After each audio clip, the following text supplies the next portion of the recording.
Hi, welcome back. Thank you for watching my videos and giving me so much useful feedback.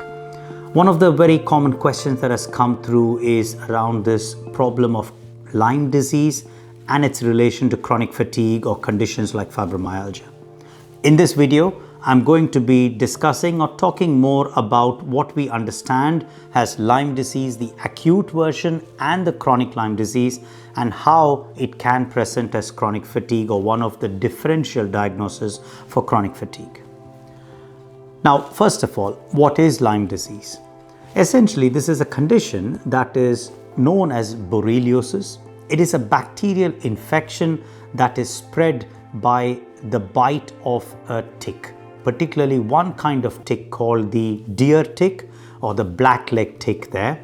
Now, this is the most common tick-borne infection in the entire northern hemisphere. And indeed, the US has got data which looks and suggests that the CDC, the Center for Disease Control, receives about 36,000 cases recorded of Lyme disease every year. And this is only the cases that they have been received, so it may be very well possible that there are more numbers that are unreported. Effectively, this is a condition that is spread by a particular bacterial organism. The name of the organism is called Borrelia burgdorferi, and that's why the original term was borreliosis. Now, until 1975, that's how it was known. But for a fun fact there, in 1975, researchers found that in this particular town in Connecticut called Lyme, and a particular set of towns next to it, there was an increased amount of children presenting with juvenile forms of rheumatoid arthritis. And in looking at this and looking more into why there was this outbreak of arthritis in young adolescents, that is where they finally made the connection that this was because of a bacterial infection due to a deer tick bite. And that's where the name Lyme's disease came along. So there are a number of things that we need to know about the acute Lyme presentation and what is understood as chronic Lyme disease. So first of all, how common is it? Now, it is generally much more common in the Northern Hemisphere, as I mentioned before. It's more often seen usually in the US and in many parts of Europe, but particularly where there is this association of living close to woodlands and particularly around the presence of other animals such as deer in the vicinity. It can be other small pets like voles or bats, any of those as well have been reported. But generally, it's this border between the grasslands and the woodlands, which is where the problem can occur. So newer building sites where it is adjoining to woodlands are a particular challenge. The deer tick in itself is something that is often breeding during the early spring, summer, and sort of early fall months. So those are the durations of the year where tick-borne infections are much more common. Winter months are much less likely. Now, what happens is this infected tick, when it bites a person, that causes the acute stage in that person there. So what are the symptoms that you see here? So there has generally been a division into three broad sort of durations of time and what are the symptoms seen during that time. The first duration is from the first week to the fourth week. So the first 4 weeks is usually the acute phase, which is characterized by the area of the tick bite typically having a bullseye kind of rash. That's what is described as. And then you can have other symptoms that can affect, as the bacterial infection can affect the nervous system, can affect the heart, can affect the sort of the joints in itself, and sometimes even the stomach, the GI system. So symptoms can be a different set of pins and needles, pain, joint aches, headache, and you can also have symptoms such as sort of cognition problems. In the acute phase, fever is often very likely, and of course there is going to be the rash. This rash is typically called erythema migrans, and you can have, depending on the number of tick bites, you can have a rash that is there in multiple areas, Often you can have a rash that can move as well, so people can present with this rash changing, but the typical rash would be the bullseye rash that is seen at the site of the bite. So that's the first 4 weeks, the acute phase there. Then you've got the sort of wider disseminated phase, which can happen from the 4th week to a few months.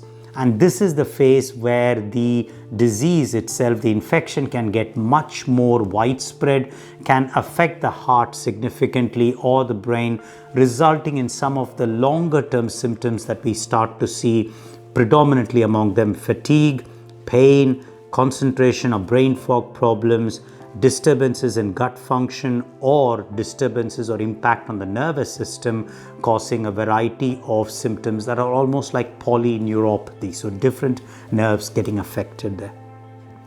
These 3 stages is then finally, so the 3rd stage is actually the sort of the chronic stage, which can be from a few months to almost many years. Typically in this stage, fatigue is one of the biggest presentations, brain fog is another very common presentation, and then there is also the impact of various other organs that can also cause ongoing problems, chiefly among them joint aches and headaches. So this is really the big challenge that we've found in managing the condition there. Now in the acute phase, when you've got a tick bite, it's much easier. There is a very good response to oral antibiotics, and indeed in the first 2 to 4 weeks, use of antibiotics such as doxycycline, amoxicillin, or even cefuroxime has been known to help, and a course of these antibiotics is enough for the acute phase and to resolve the infection. But there is a high likelihood, and there is on data 5 to 15% of patients can progress on to have the chronic pattern.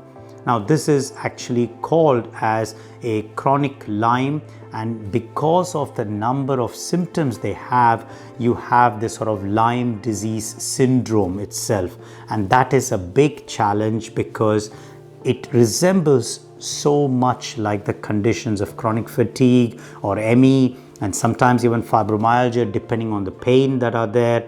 And it's often very difficult to diagnose or get a very positive diagnosis for chronic Lyme. In the acute phase, you do have some blood tests, and 2 positive blood tests in the acute phase is required to diagnose Lyme disease. But in the chronic phase, often you can get very equivocal results, meaning that it may not be positive or weakly positive. And in those cases, giving antibiotics do not really help. And that is the biggest challenge. When you have long-term Lyme disease syndrome, this is the biggest challenge because you do not have an effective cure. So finally, I'll end with the prevention. How can we prevent it? Obviously, avoiding going to these kind of woodlands activities or woodland-based activities is the most preferred option. But if you know you're going to be going to a high-risk area, there is some suggestion that actually spraying some of your clothing with some form of insecticide sprays such as permethrin-based sprays is very useful around the clothing there. And other precautions that are suggested if you are going to potentially a tick-infested area or you find yourself in those parts is to ensure you're wearing clothing that protects your head, your face, use a hat.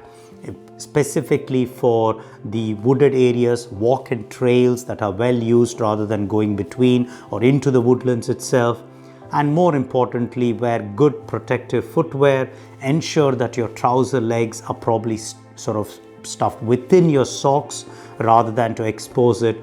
And preferably consider wearing even light colored clothing, because then you can make out the dark ticks in case they are in that area.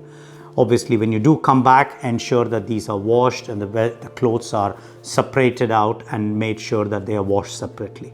So these are just some described ways of prevention and treatment and managing acute Lyme, and hopefully the understanding of chronic Lyme and the overlap with fatigue. Thank you for watching this video, and I'll see you in the next one. Thank you for watching this video. I hope you found it of value. So don't forget to like this video and subscribe to this channel and click on the bell button to be notified when the next video comes along.